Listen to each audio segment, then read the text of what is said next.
It can be so easy when you're frustrated about a situation to just talk about it and talk about it and talk about it some more to whoever will listen.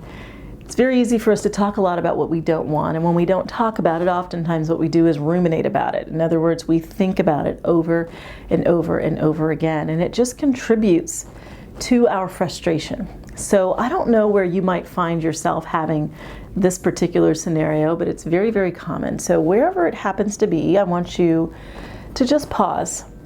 Stop yourself in the middle of thinking about what you don't want and talking about what you don't want, and ask yourself a really simple but profound question. What do you want? Not more of what don't you want, but flip that thing around and have a new perspective, create a new perspective. What do you want? I've had many occasions when I was coaching someone and they were talking about what they don't want, what they don't like, which there's a place for that. Sometimes we just need to vent. But there is a point at which we move from venting into simple complaining and ruminating, and it's really unproductive and unhealthy. And so I've had the occasion of having this happen and then just stopping and saying, let me stop you for a second.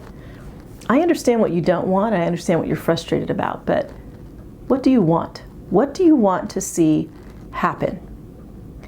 If you can stop and ask yourself this question, it's really empowering because it moves you from a place of complaint to a place of empowerment, a place where you are going to now be proactive in talking about a solution as opposed to talking about the problem. And you might not have an immediate solution, but just asking the question will get your wheels turning. It might even prompt you to think about somebody who might actually know the answer, who might have the perspective to give you insights that you can't see right now. And you begin to recognize that you don't have to stay stuck where you are. Even if you can't completely change the situation, what you might be able to do is change how you show up in the situation. And this is why it's so important for us to not get stuck talking about what we don't want and what we don't like, over talking about it, and never discussing what we should be doing differently. So that's it. Wherever you find yourself ruminating and talking over and over about what you don't want, I want you to stop yourself, take a breath, and say, what do I want? What do I want? Sometimes it's hard for us to ask that question because it means we may have to face our own fears. We might have to have a conversation that we are afraid to have. It's uncomfortable. But the truth of the matter is, the best things in life always happen on the other side of our discomfort. If you're willing to move through your discomfort, you will be able to move from what you don't want to what you want.